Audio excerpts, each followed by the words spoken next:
Hello दोस्तों, welcome back to my new blog. तो कैसे हैं आप लोग? उम्मीद है कि खैरियत से होंगे। आज हम बात करने वाले हैं उस महान शख्सियत के बारे में जिन्होंने हमारे देश का संविधान लिखा, यानी कि बाबा साहब भीमराव अंबेडकर के बारे में। तो चलिए स्टार्ट करते हैं।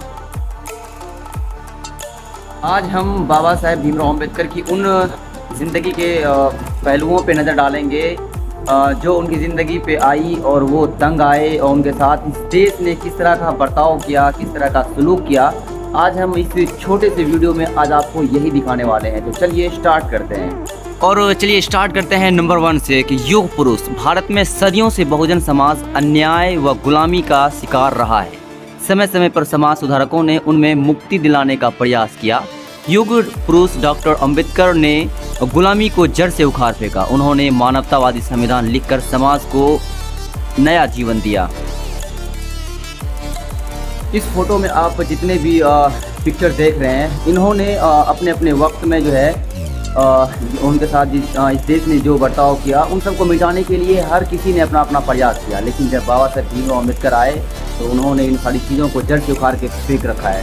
और अभी भी थोड़ी बहुत ये चीज़ देखने को मिलता है, लेकिन जड़ से ख़त्म हो चुका है। और अब नज़र डालते हैं नंबर 2 पे, बाबा साहेब का जन्म, यानी कि डॉक्टर भीमराव अम्बेडकर का जन्म 14 अप्रैल 1891 में महू यानी मध्य प्रदेश में हुआ था। और उनकी माता भीमाबाई व पिता रामजी सकपाल थे। और पिता सेना में सूबेदार थे और महाराष्ट्र में अम्बावडे गांव के महान परिवार से थे। और गांव के नाम पर ही भीमराव का नाम अंबेडकर पड़ा। तो आपने अभी देखा जैसा कि बाबा साहब भीमराव अम्बेडकर का नाम अंबेडकर क्यों पड़ा, क्योंकि वो जिस जगह से थे महाराष्ट्र में अम्बावडे गांव का नाम था, तो बस उन्हीं के नाम पे अंबेडकर पड़ गया। और अब नज़र डालते हैं नंबर 3 पे, और भेदभाव का अनुभव। हिंदू कानून मनुस्मृति के अनुसार दलितों को पढ़ने का अधिकार नहीं है। और पिता सूबेदार थे, इसीलिए किसी तरह भीम को स्कूल में भर्ती तो करा दिया, लेकिन उसे दरवाजे के बाहर ही बैठना पड़ा था। और बालक भीम समझ नहीं पाता था कि क्यों लोग उससे दूर रहते हैं। और आप इस चित्र पे एक चीज़ देखेंगे जो सबसे ख़ास है। वो एक विंडो है और विंडो के बाहर में एक व्यक्ति बैठा हुआ है। वो व्यक्ति दरअसल बाबा साहब भीमराव अम्बेडकर हैं। उस वक्त उनके साथ जो बर्ताव किया जाता था दलितों के साथ, वो उनको पढ़ने का अधिकार नहीं था। और जैसा कि मैंने आपको बताया कि हिंदू कानून यानी मनुस्मृति के अनुसार जो है दलितों को पढ़ने का अधिकार नहीं था। और इसके बावजूद क्योंकि उनके पिता ने उनको एडमिशन तो करवा दिए सूबेदार होने के नाते, लेकिन उनको बाहर बिठाया जाता था। इतनी कठिनाइयों तकलीफ़ों के बावजूद वो पढ़ने में दिलचस्पी रखते थे और वो पढ़ पाए। चलिए स्टार्ट अब नज़र डालते हैं नंबर 4 पे। पहलू आप इधर भी देख सकते हैं कि छुआछूत का भूत, यानी कि बाबा साहेब को जब प्यास लगती तो स्कूल का चपरासी उन्हें बर्तन तक नहीं छूने देता था। वह कहता कि बर्तन अपवित्र हो जाएंगे। भीम पूछते थे कि मैं तो इतना स्वच्छ रहता हूँ, फिर बर्तन कैसे अपवित्र हो जाता है, वो कैसे अपवित्र हो जाएंगे? तो चपरासी कहता है कि तुम ठीक कहते हो, पर शास्त्रों में ऐसा ही लिखा है।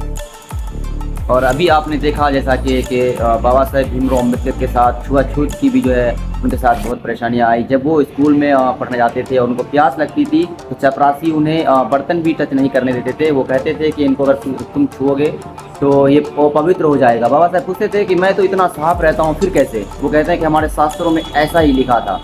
और इन्हीं का एक कुछ रीज़न था जिसमें से बहुत बड़ा परिवर्तन आया बाबा साहब के अंदर। और मैं ये चीज़ सबसे लास्ट में बताने वाला हूँ। तो चलिए अब नज़र डालते हैं नंबर 5 पे। और एक यहाँ पे जैसा देख सकते हैं कि आप दलित और बिजली। दुनिया में केवल हिंदू ऐसे लोग हैं जिनको दो चीज़ों से झटका लगता है, बिजली का तार छूने से व दलित की जाति पता लगने पर। और भीम व उनके भाई बैलगाड़ी में जा रहे थे। रास्ते में जब गाड़ीवान को पता चला कि वे महार हैं तो उसने उनको नीचे धकेल दिया। एक नज़र आप इन पे भी आपने देखा कि जब वो बैलगाड़ी में बैठे हुए थे, जब तक बैठे हुए थे तो कोई दिक्कत नहीं थी। और उनका हेडलाइन है कि दलित और बिजली, ये दो चीज़ से जो है उनको झटका लगता था। और बिजली से तो हर किसी को लगता है, लेकिन दलित से भी वो स्टैम्प लगा करता था अब एक नज़र डालते हैं छठे पे, और अंधा समाज। और हिंदुओं की अंधविश्वासी मान्यता है कि दलितों के छूने से पानी अशुद्ध हो जाता है, जिसे गाय के मूत्र और गोबर आदि डालने से ही शुद्ध किया जा सकता है। जब बालक भीम ने प्यास लगने पर कुएं से पानी निकालकर पी लिया तो ब्राह्मणवादियों ने उसे पत्थरों से मारा। और जैसा कि मैं आपको एक बार फिर से दिखाता हूँ कि वहाँ पे लेफ़्ट साइड में जो है वो बाबा साहब हैं, और घुटने से, हाथों से और चेहरे से भी वो एक चित्र बनाया गया है कि उनको किस तरह से मारा गया है। जब बाबा साहब कुएं से पानी निकाल के पिए तो उनको लगा कि ये चीज़ तो बिल्कुल ही जो है वो शुद्ध हो गया है, तो इस वजह से उनके साथ ये चीज़ किया गया, और हाथ से पैर से वगैरह खून निकाल रहा है, ये चित्र उनको दर्शाया गया। अब नज़र डालते हैं 7वें नंबर पे, ये है अध्ययनशीलता। और भीम का बचपन बहुत गरीबी में बीता। उनका बड़ा सा परिवार एक ही कमरे में गुजारा करता था। बालक भीम को पढ़ने का बहुत शौक़ था और उनके पिता उनको रोज़ सुबह 3 बजे उठा देते थे। भीम खूब मन लगाकर पढ़ते और एक दिन दुनिया के बहुत विद्वान बन गए। डालते हैं 8वें पहलू पे, विदेशों में शिक्षा।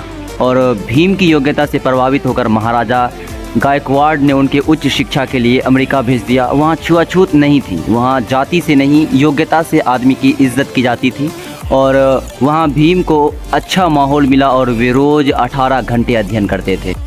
बाबा साहेब भीमराव अम्बेडकर की योग्यता से प्रभावित होकर राजा गायकवाड़ ने उन्हें उच्च शिक्षा के लिए अमेरिका भेज दिया, लेकिन यहाँ पे जो है छुआछूत जिस तरह से था तो वहाँ पे ऐसी कोई बात नहीं थी। और वहाँ पे छुआछूत से लोगों की मतलब इज़्ज़त नहीं, बल्कि उनकी योग्यता से उनकी इज़्ज़त की जाती थी। और वो जाकर के वहाँ पे फिर 18 घंटा कंटिन्यू पढ़ने लग गए। एक नज़र इन पे भी डालते हैं नंबर 9 पे, विद्वता का भी अपमान। भीम ने रात दिन पढ़कर सर्वोच्च डिग्री हासिल की। लोग उन्हें डॉक्टर अंबेडकर के नाम से जानने लगे। ऐसे महान विद्वान का भारत में फूलों से स्वागत होना चाहिए था, लेकिन जब वे एक ऑफिस पहुंचे तो चपरासी ने अपवित्र होने के डर से कालीन हटा लिया। आपने इधर ये भी देखा कि जब बाबा साहब PhD कर लिए, जब उन्हें डॉक्टर अंबेडकर के नाम से जानने लगे, तो जहां वो भारत में आने के जब आए और उनको फूलों से स्वागत करना चाहिए था और यही करना भी चाहिए था, तो ऐसा नहीं हुआ। उन्हें अपवित्र होने के लिए अपवित्र होने की वजह से जो है उनको कालीन हटा दिए कि आप ऐसे चलिए, कालीन पे आप नहीं चल सकते। तो ये दुर्दशा थी उस वक्त की हमारे देश में। अब एक नज़र इधर भी डालते हैं कि संघर्ष की शुरुआत। संघर्ष यानी कि कहाँ से उनकी शुरुआत हुई। दलितों को महार के तालाब का पानी नहीं पीने दिया जाता था और डॉक्टर अंबेडकर ने हज़ारों दलितों के साथ इस तालाब का पानी पीकर नए संघर्ष की शुरुआत की। और इससे अंधविश्वासी मनोवादी नाराज़ हो गए और उन्होंने तालाब को गौमूत्र और गोबर डालकर शुद्ध किया। तो यहाँ से जो है उनकी संघर्ष की शुरुआत हुई थी कि हज़ारों लोग को लेकर के एक तालाब में पहुँचे और सारे ने वहाँ पानी पिया, और फिर वहाँ से स्टार्ट हुई उनकी संघर्ष की कहानी। जैसा कि आप इस पिक में आप नज़र डालेंगे तो दलित बस नाम के हिंदू, मुसलमान मस्जिद जा सकता है, ईसाई गिरजाघर जा सकता है, तो दलित मंदिर क्यों नहीं। डॉक्टर अंबेडकर ने जब काला राम मंदिर में प्रवेश करने की कोशिश की तो ब्राह्मणवादियों ने उन पर हमला कर दिया और इससे सिद्ध हो गया कि दलित हिंदू नहीं है। और इस पिक्चर में आप देख सकते हैं कि वहाँ सारे लोग बाबा साहेब भीमराव अम्बेडकर को मार रहे हैं। बस इसी वजह से जो है उनका एक हेडलाइन लिखा गया है, दलित बस नाम के हिंदू। और अब नज़र डालते हैं मनुस्मृति। यहाँ इस पिक पे बुराई की जड़। डॉक्टर अंबेडकर को अध्ययन से मालूम हुआ कि दलित भारत के मूल निवासी हैं और आर्यों ने भारत पर आक्रमण करके दलितों को गुलाम बना लिया और धर्म ग्रंथों में उनके खिलाफ जहर भर दिया। धर्म ग्रंथ ही बुराई की असली जड़ है, इसीलिए उन्होंने मनुस्मृति को जला डाला। और इस पिक में आप देख सकते हैं कि बाबा साहेब ने मनुस्मृति को जला रहे हैं क्योंकि उनको लगा कि यही जड़ है। और इस वजह से अब एक पहलू इधर भी डालते हैं कि मानवतावादी संविधान की रचना। सबसे योग्य व्यक्ति होने के कारण ही डॉक्टर अंबेडकर को संविधान बनाने का काम सौंपा गया। उन्होंने रात दिन मेहनत करके लगभग 3 वर्षों में संविधान लिखा और संविधान से ही दलितों, पिछड़े वर्गों व महिलाओं को सदियों से नर्क से मुक्ति मिली।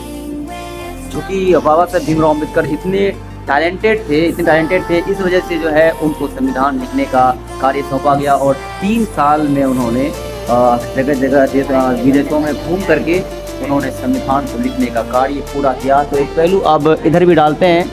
नंबर 1915 यानी कि अंतिम यात्रा। बाबा साहेब डॉक्टर अंबेडकर असमानतावादी हिंदू धर्म में पैदा हुए, लेकिन समानतावादी बौद्ध धर्म ग्रहण करके परिनिर्वाण को प्राप्त हुए और 6 दिसंबर 1956 को उनकी अंतिम यात्रा में लाखों लोग शामिल हुए और उनके बताए गए रास्तों पर चलकर ही बहुजन समाज को सम्मान मिल सकता था। तो ये सारी चीज़ें थी और अभी इस वक्त हम सब हैं बाबा साहेब भीमराव अम्बेडकर भवन न्यू दिल्ली में। तो ये जानकारी थी हमारे पास, मैं इसको देखा तो हमको अच्छा लगा कि सिर्फ इसको मैं ही क्यों पढ़ूं, आप सब भी पढ़िए उनके क्या विचार थे, उनके साथ क्या क्या चीज़ें इस देश ने किया, कैसा बर्ताव किया और किन किन कठिनाइयों से होकर के गुजरे और किन परिस्थितियों से होकर के वो इतनी महान शख्सियत बन गए और हर जगह पे विदेशों में भी इनकी मूर्तियाँ हैं, उनको लोग सम्मान की नज़र से देखते हैं। तो ऐसा कुछ था। तो चलिए मिलते हैं अगले वीडियो में, तब तक के लिए धन्यवाद। वीडियो अच्छी लगी हो तो आप में सब्सक्राइब ज़रूर कर सकते हैं।